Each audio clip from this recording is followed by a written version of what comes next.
Whisper Podcast. Oh, sorry. Whisper Podcasts may contain content that may be sensitive for some listeners. Listener discretion is advised. That's better.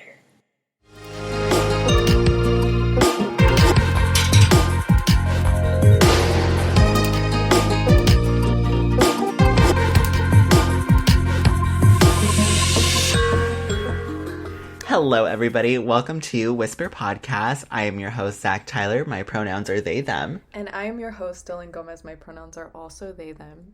And we are back for your special monthly Urks and Perks episode. So if you're new to this podcast, this is a segment where we inform you of all the shitty news that you may have missed in the past month and all of the great news that came along with it. So before we get started and jump in today, how are you doing today, Dylan? Oh my gosh, I'm doing... Or how has your month been? Tell me about February, because it was a short month. Oh, baby. I have not...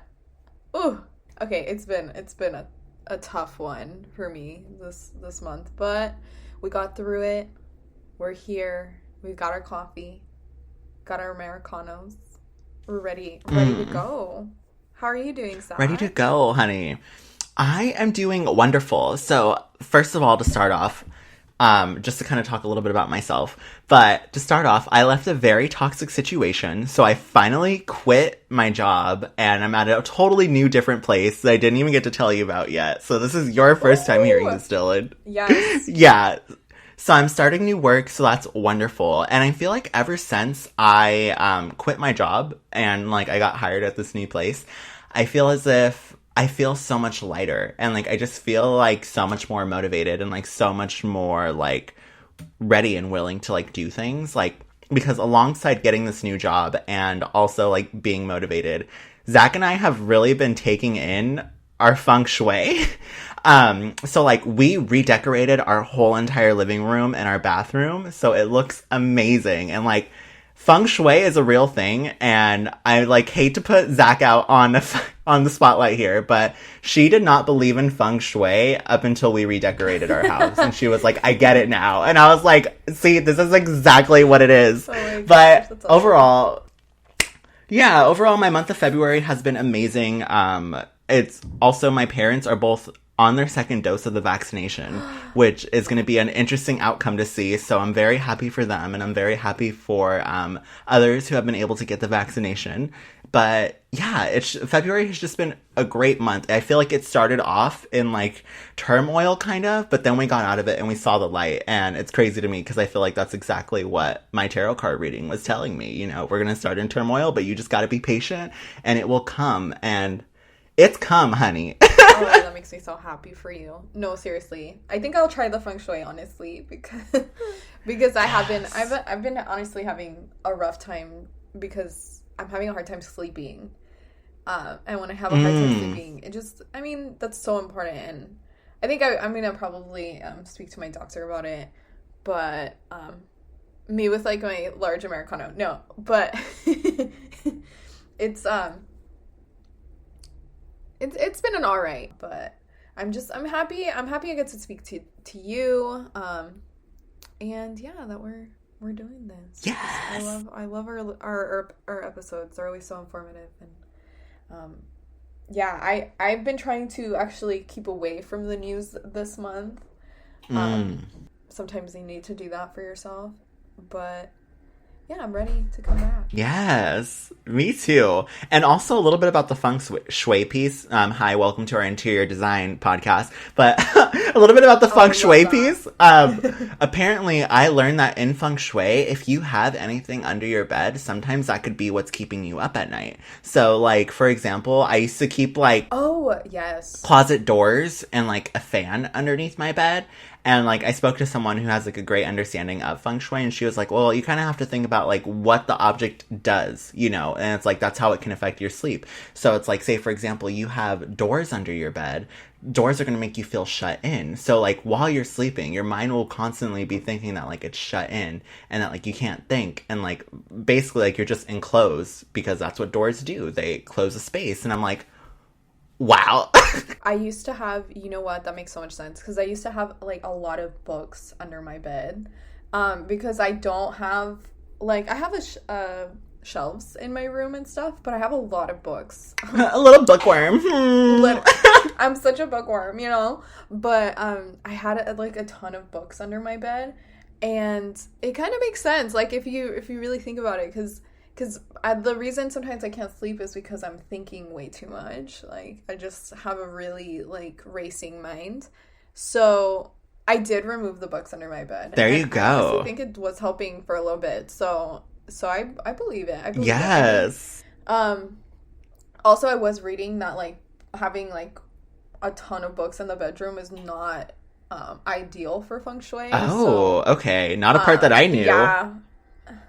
Yeah, so I was looking that up. I don't know how accurate I am right now, but don't quote me. But I did read that. So I think maybe I should find another place for my books, but I don't really have, like, you know, like, more room. Yeah. But, you know, we'll see. I'll work something. Might have to donate some. I don't want to. You're like, no, I need every single book. I am emotionally attached to these. Trust me. I get you. No, I literally am. I'm so emotionally attached to my books. I like feeling, you know, I know that we can, like, read and stuff on our, like, iPads and whatnot and our MacBooks and everything, but I like the feeling of pages. I think I'm one of those. That the sensations that are brought to you from books, like, you can't get that from an iPad or a Mac. You know, like, the texture of a book, the smell of it, like, actually seeing the progress that you're making with the book when, like, you finish it.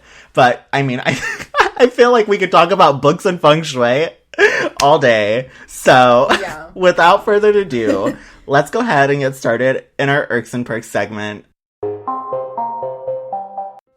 Are you fascinated by true crime like us? If so, check out our podcast, Crime Divers, hosted by me, Jill. And me, Laura. Look out for new episodes every Tuesday when we discuss true crime from around the world. So what are you waiting for? Come join us as we dive in.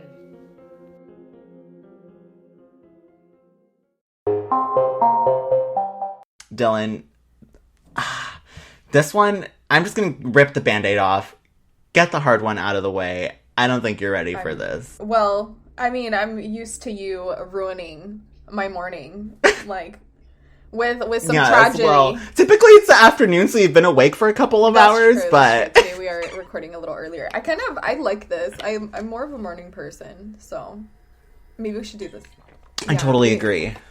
More often. More often, more morning. But yes, go ahead. Yes. Ruin my morning. So, an Arizona lawmaker, John Fillmore, compares trans people to farm animals. People are just, like, honestly just making shit up at this point. Like, they've been, but... Is he fired? Is that a thing? No? Oh. No. Yeah. So... Okay, go ahead. So, this is an article by Donald Paget. This was published on February 16th of last month. So, a lawmaker in Arizona compared transgender people to barnyard animals in a committee hearing last week.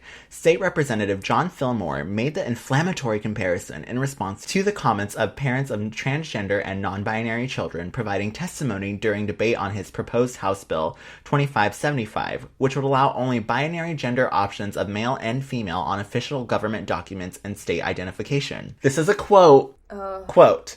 I mean, what's going to happen when someday someone wakes up and they want to go to a far extreme and identify as a chicken or something? For crying out loud, end quote. Fillmore in the videotape hearing, quote, where do we draw the line?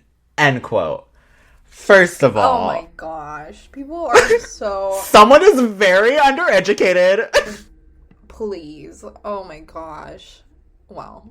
Okay, go ahead. What's your comment on that? One parent testifying was left shaken by Fillmore's statements. Megan Mogan had just testified about the impact of HB 2575 would have on her non-binary child when Fillmore made the comments. Quote, I don't think you have to be the parent of a non-binary person. You can just be the parent of anyone. And if someone dehumanizes your child, it's like one of the worst possible feelings you can have. End quote. Mogan told NBC News of Fillmore's hateful remarks. Fillmore explained to the committee he introduced the HB 2575 to, quote, give clarity in government documents, end quote, and that he was hoping to avoid the whole, quote, whole gender identity issue on gender dysphoria, end quote. He also attempted to differentiate between people who, quote, wanted to transgender from male to female, end quote, and had undergone the actual operation or whatever it was for the transition from one to the other, from those who simply woke up and wanted to identify, quote, as a chicken or something, end quote, to the shock of listeners. Quote, the gender dysphoria, to me, is more of a psychological approach to a person's feelings as to where they are on sexual things, he said, which he feels creates situations I don't think are beneficial to society and the nuclear family as a whole. His comments resulted in swift condemnation from fellow lawmakers and citizens alike. I was angry, quote, State Representative Saul Hamilton told KPNX News, noting, quote, there were 3 moms who made themselves very vulnerable and put their families in the public arena, end quote, listening to Fillmore's comment. Former Democratic campaign staffer Riley Benrens told NBC News the House Democrats he was speaking with were just all in shock at Fillmore's comments. He filed a complaint against Fillmore for the discriminatory and harassing comments during the public testimony and for comparing, quote, members of the LGBTQ+ community to farm animals. Fillmore issued a statement calling the complaint without merit and saying that his comments have been unfairly and grossly mischaracterized. He invited people to listen to his actual remarks, which he believes do not remotely match the distorted version critics have alleged. He later told NBC News in an email he thought the situation was just childish and silly, and questioned how can a society have a reasonable discussion about anything, for instance, they feel the word blue is in fact red to them, and then to add the word green to the color yellow. Now try to have an intelligent conversation with an oil artistic painter. Okay. I feel like he's saying that everyone who criticized him is making something up. Exactly. Which is, baby, like, no. I think there's a few points there that I was just like, sir, you've got it all wrong. Like, first of all, transgender people don't have to tell you if they got an operation or not. None of your fucking business. That's none of your fucking business. Why does that affect you? If you're not interested. That's what I'm saying. And also, like, why do people think being transgender is, like, such a choice? Like, you know what I mean? Why would, like, at this point, like, it takes people a really long time. Like, at least I can speak for myself. It takes a really long time for sometimes to accept yourself, or like, and it's also, you're not gonna get accepted by like a large part of the, you know, society. They're just gonna hate you for no it's reason. only a fraction of people that like accept you. Like, yeah, it's a very small amount. Why would anyone think this through as, like, a person who is not, you know? Like, I'm, like, trying to, like, think of this as a person who is not trans, right? Why would I want to be trans? And, like, now being part of the community is the best thing. It's, like, a blessing to me. I would never take it back, like, if I could, you know, it is impossible. Oh, of course. It is impossible, but if I could, like, you know, switch anything about myself at this point, like, absolutely not.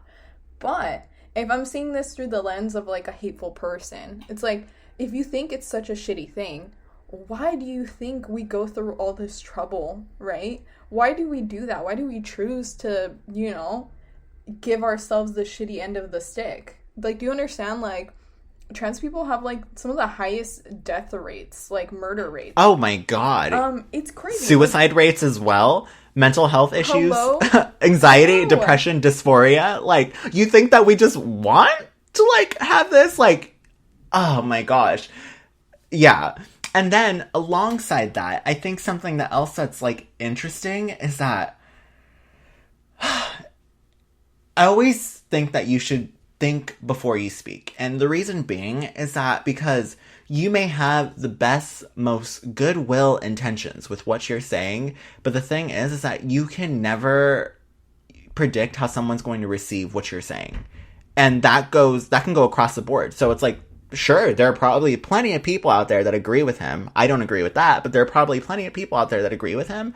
But it's a matter of what he was saying, how it's going to not only affect the parents of those children who put themselves in that vulnerable position, but also the children that are hearing that. You know, so now they hear this white man that's in power saying that, and they might think, well, oh, maybe I shouldn't be transgender, you know, because it's like, well, now I've been invalidated. Being trans, we already receive so much invalidation as it is. So it's like, to hear it coming from somebody who's in that kind of power, it can just be very dismissive. You know, it's like,